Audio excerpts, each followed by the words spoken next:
Greetings, Commanders, Jurassic here. Today, we're going to be seeing if the Special Edition's default build could actually take on pirates. There's a lot of tweaks that would actually add to this one. Most of the important ones are actually missing, so I'm really curious to see if this thing can even take on pirates with the default build.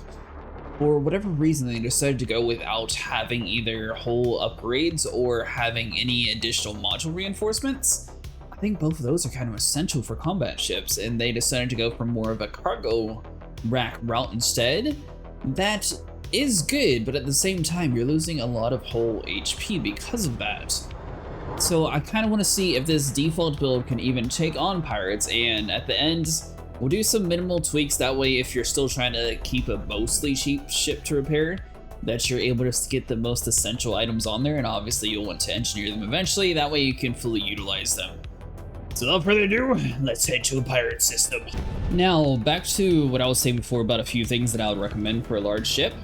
One of them is going to be a fighter bay, which is basically going to allow you to have an AI companion be able to be your watch guard, especially since bigger ships are typically a little bit lower when it comes to turning around.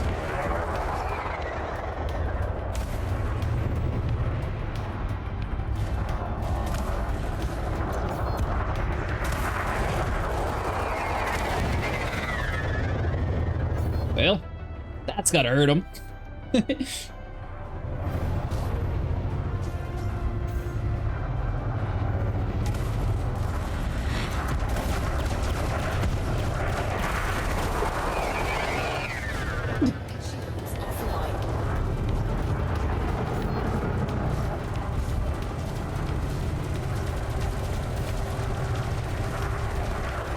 Plus, we're fighting a bunch of very small ships, so it's not exactly the best matchup for this fight.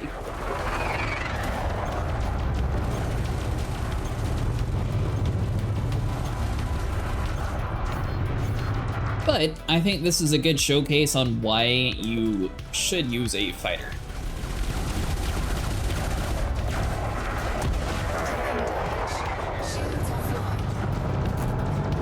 And why I recommend having a few extra upgrades.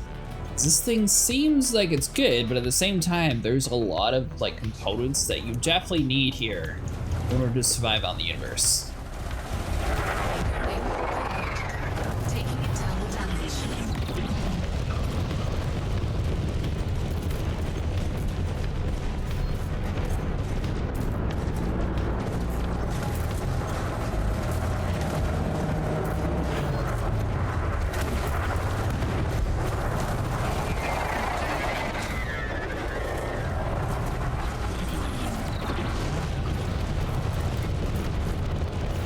Alright, so hold on, let's pull away some, get our shields back.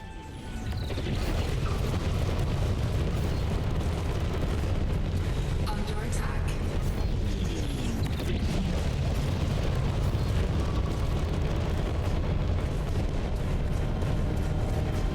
47%. Yeah, we're just not going to be able to run. We're going to have to just tank it.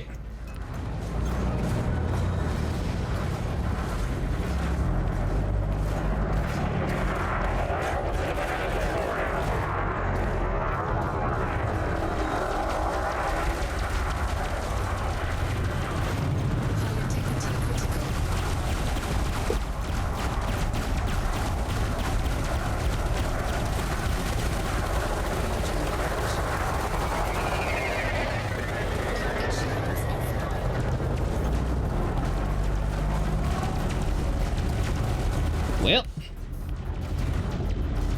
I definitely recommend at least a few tweaks. And obviously finding larger targets, ironically you would think would be harder, but the thing is a larger target doesn't fly around you as fast, so they're easier to keep track of whenever you're fighting. So let's swap some things around and show you what I would actually do to this ship, because there's a few things that I definitely think it's a little bit lacking in. Now, adding this is going to make our power be more than what we're actually able to output on the side of our ship, so we are going to have to upgrade our power plant for this. However, the shield cell banks are essential. That way, when your shield health starts getting low, you can pop these down and it'll replenish your shield. The only downside is it's going to superheat up your ship, so that is where your heat sinks come into play. which you should be able to deploy. This thing does come with some, right? It has one heat sink launcher, so we'll probably add in another one. Honestly, for normal pirates, you could probably get rid of the ECM and swap that over. 2 heat sink launchers should be fine, especially for a newer ship. They typically handle heat a little bit better, so they'll be able to cool off much faster rate. So sometimes you won't even need that. Now, if you're trying to customize your build, there is one interesting thing. So anywhere where it says Mark II cargo rack, for example, the very top slot and this 7D slot, these guys you're not actually able to change. It's either going to be the cargo rack or a fuel tank. You don't really have a choice between that. Now, for example, this 8 slot, we can swap this over, and I do recommend having some hull reinforcements. This is going to increase your health drastically. So for me personally, I would drop your 7A shield generator and swap that for an 8C biweave, and then you'd be replacing this, but for now we'll just keep that how it is. Alright, so the cargo rack, you are going to need to be turned into a fighter hangar bay. Reason why you want this is you'll have a little AI dude flying around your ship. It'll give you much more protection. And from here, this is where we're going to want to be doing our hull reinforcement modules. Now, the reason why you want to do this is it's going to drastically increase your chance of survivability, which then will decrease the amount of money you have to spend usually. Now, module reinforcements are also important, so we'll probably do that for the advanced docking computer. Shield cell banks are basically just like an overcharge for your shield there. Once again though, we just don't have access to it, but I would typically drop this size 7A shield gen, swap that over for an 8C biweave. They're a little bit stronger, they're faster recharging, and they're just usually the preferred shield method.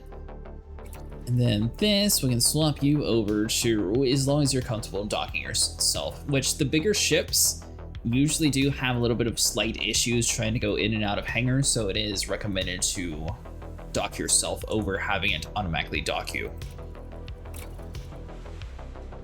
We'll at least get one module reinforcement package. So now we have a way to protect ourselves. Head over to the vehicle bay, make sure you equip yourself with fighter. You have a couple different options here. You can see which ones you think is best for your case. Now, once you enter your power plant, you want to be looking down here at the very bottom, see where it has the deployed section, and as long as you're not inside the red, that means once all your weapons are deployed and firing, you're not going to have any power issues. We have plenty of power room. Our total power output is 50.4 megawatts, and we're deployed at 36, so we have quite a bit of wiggle room in case we need it. I'm trying to keep this as default as possible. We do have access to upgrading and everything technically with engineering, but once again, trying to keep this as close to what a beginner player would be able to play around with some slight tweaks to it. So far, this is the only part that we've engineered. Now, with that said, once you actually do that, oh, our crew member's still here. Yes, set active. Welcome aboard, Emerson. Now we have a fighter, so if you didn't have that one from before, there's a couple different options here. You can actually pay for the cheapest one and they'll slowly get more competent, and the good reason is you'll be paying them the salary of what they were when you originally hired them. So if you just immediately went for like this expert person, the problem is they will be having a much higher profit share, where you'll notice our guy is competent, but he is, it's like in between these two for a cut, which actually isn't too bad. Normally a competent would be paid 9%, he's being paid 5%. And he still has the knowledge of the competent person. This is sort of a win-win. I was looking for a high resource extraction site, but I ended up finding somebody to kill next to the sun. Alright, so once we get within distance, we want to slow down some, that way we can actually deploy our fighter. So we'll go ahead and deploy him. Okay, Commander, releasing the fighter. That's right. And now it's time for war. Once again, we have our shield replenisher over in our other firing group, which is going to be B. So this build, basically you just have to worry about focusing on shooting your target.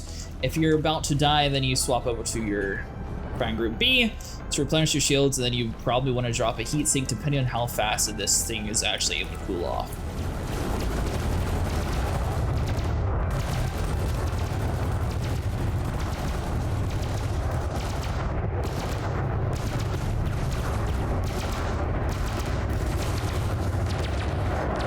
Try not to get too close to the sun.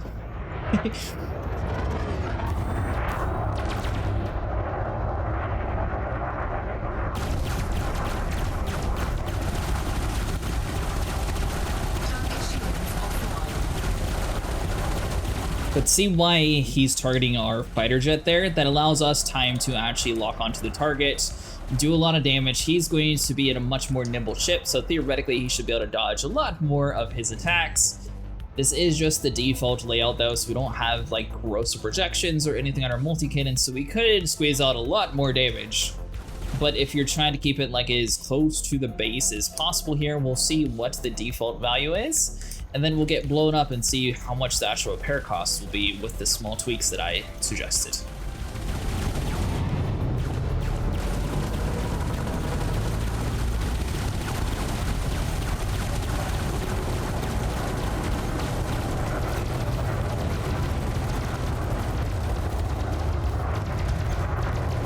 Once your shield gets to about 20 is when you want to swap over to Group B and do that firing group as well.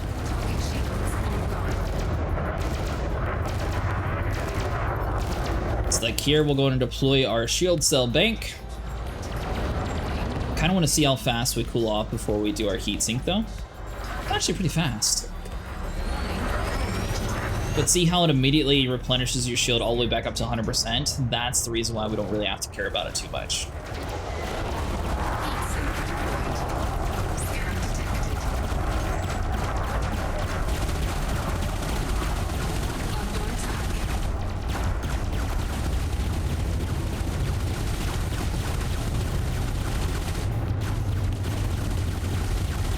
Also, if you're new to Elite Dangerous, there's one thing to keep in mind. When you go to fight an enemy, it's not just their ship that matters, but what classification they are. Some even really small fighters have a really high classification, so basically this dude's a deadly, so he'll be more on the higher end, which is why he is able to tank so many different hits. They just have a stronger build and are more notorious for killing things. Target's trying to get away. Cut him off, Commander. Better not run.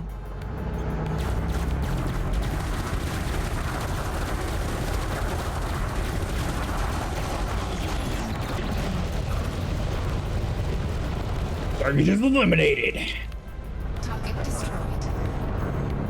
But see how just those little amount of tweaks actually like completely change the way this ship's able to fight?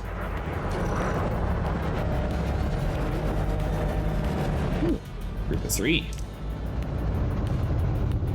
And also when you're targeting someone and you see in a team, basically if you shoot this one guy, it's also going to attract the rest of his companions. So sometimes you might be thinking you're about to fight a real small ship and it'll be a quick, easy fight, and then it turns out that they have an anaconda in the group that was just like lurking farther away.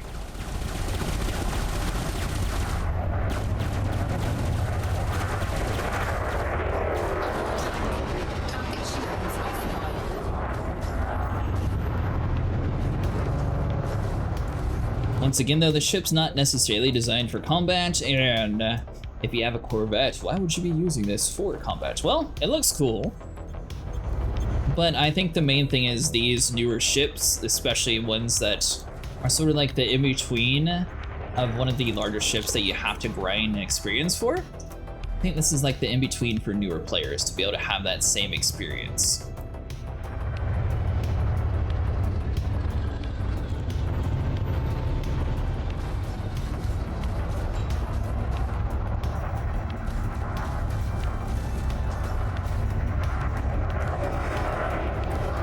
Obviously they could grind for it too, but this allows them to get to it quicker. That eagle just flying around is so fast. But good news is our fighter guy is a much more nimble ship, so he's able to stay on target and actually kill his guy, which I think he killed the other two on his own too.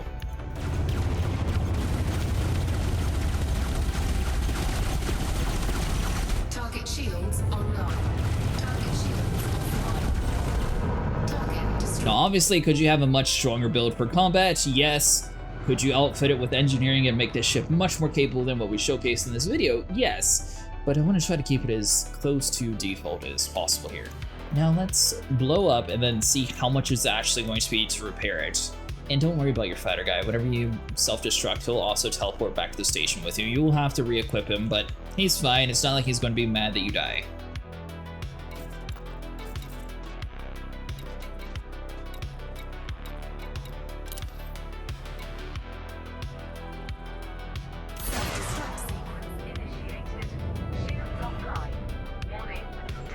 to your thrust capabilities, heat levels critical. And you'll notice that your windshield's also going to crack, and there's no real way to stop it, I don't think, once you get to this point. Self-destruct in 10. Self-destruct in 5, 4, 3, 3, 2, 1.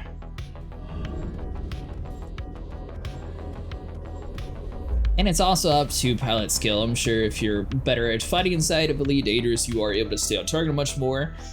However, this is mostly to showcase what the ship can do with the default layout or with some very small tweaks to it.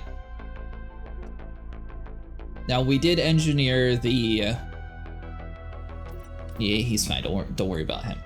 But we did engineer the power plant, so that's a slight buff to the ship, and then obviously we changed a couple things as well. So all the changes that we made, it's only going to cost us $410,575 to replace this, and $200K for our crew member that we let blow up. Technically, he was in his own little ship though, he could have been fine. It would have took him like 20 years to get back to the station, but we could have gone back and saved him. All right, commanders, that's going to be it. Cretaceous signing off. Let me know if you guys are also going to be altering this ship, if you're going to be using it for combat, or if you're just going to be focusing more on the hauling mining side with it. I'll see you guys in the next one. Thanks so much for sticking around.